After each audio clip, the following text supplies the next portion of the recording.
Welcome to Surya Krishna maths. உறவுகளும் சார்புகளும் standard 10th பயிற்சி 1-3 ரெண்டாவது சம் பார்க்க போகிறோம். எக்ஸ் ஈக்குவல் 3, 4, 6, 8 இது எக்ஸினுடைய உறுப்புகள் என்க. R equal x f x, x உறுப்பு x, f x equal x squared plus 1 என்ற உறவானது எக்ஸில் இருந்து எண்ணுக்கு ஒரு சார்பாகுமான்னு கேட்டிருக்காங்க. இப்போ எக்ஸினுடைய உறுப்பு கொடுத்துருக்காங்க. இப்போ எஃப்எக்ஸ் எக்ஸ் ஸ்கொயர்ட் ப்ளஸ் 1ன்னு நம்ம பிரதியிட்டு இந்த கணக்கை செஞ்சு இது எண்ணுக்கு ஒரு சார்பாகுமா ஆகாதான்னு இப்போ பார்க்கணும். இப்போ எக்ஸினுடைய உறுப்பு நம்ம எடுத்து எழுதிக்குவோம். எக்ஸ் ஈக்குவல் எக்ஸினுடைய உறுப்பு நம்ம எடுத்து எழுதிக்கணும். 3, 4, 6, 8. இப்போ எக்ஸினுடைய உறுப்பு நம்ம எடுத்து எழுதிட்டோம். இப்போ எஃப்எக்ஸ் என்ன கொடுத்துருக்காங்க? எக்ஸ் ஸ்கொயர்ட் ப்ளஸ் 1 கொடுத்துருக்காங்க. FX equal x squared plus 1. இப்போ இதை வச்சு நம்ம எக்ஸ் உறுப்பு ஒன்றா எடுத்து அதனுடைய மதிப்பு நம்ம காணப்போம்.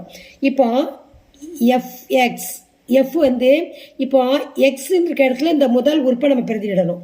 எந்த உறுப்பு? இந்த 3 சீக்வால்ட்டு.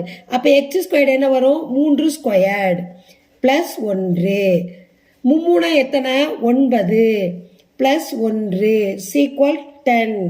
நல்லா கவனிங்க. இப்போ f x equal to x square plus 1ன்னு கணக்கில் கொடுத்துருக்காங்க. அதான் நம்ம இங்கே எழுதியிருக்கோம். எக்ஸினுடைய உறுப்பு எழுதியிருக்கோம். எக்ஸினுடைய உறுப்பு முதல் உறுப்பை எடுத்து நம்ம இப்போ கண்டுபிடிச்சிருக்கோம். அடுத்து ரெண்டாவது உறுப்பு. எக்ஸினுடைய ரெண்டாவது உறுப்பு என்னது? 4. அப்போ எஃப் ஈக்குவல் டு 4னா 4 ஸ்கொயர்டு. ஏன்னா எக்ஸ் ஸ்கொயர்டுன்னு கொடுத்துருக்காங்க. அதனால எக்ஸோட மதிப்பு 4. அப்போ 4 ஸ்கொயர்டு ப்ளஸ் 1. நாங்கள் எத்தனை? 16. 4 2 தடவை பெருக்கணும். 16.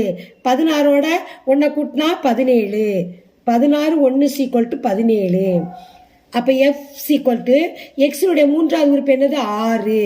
அதை எடுத்துருக்கோம். அப்போ இங்கே எக்ஸ் ஸ்கொயர்டு ப்ளஸ் 1. எக்ஸ் ஸ்கொயர்டுனா 6 ஸ்கொயர்டு. எக்ஸோட உறுப்பு 6. 6 ஸ்கொயர்டு போட்டு 1.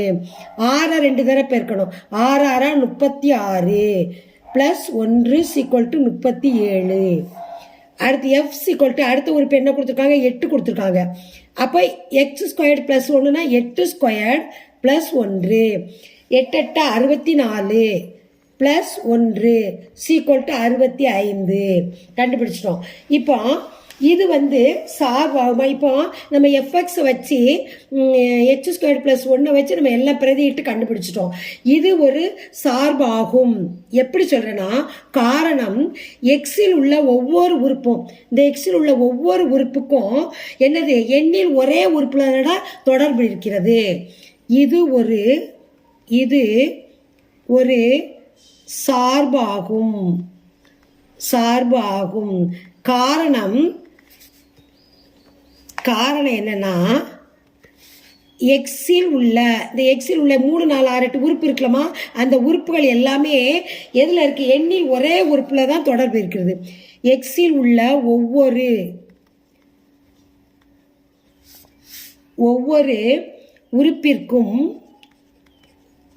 உறுப்பிற்கும்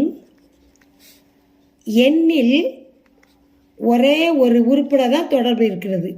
ஒரே ஒரு உறுப்புடன் தான் தொடர்பு உள்ளது. அதனால தான் இது என்ன நம்ம சொல்கிறோம்? சார்பாகுன்னு சொல்கிறோம், தொடர்புடையது.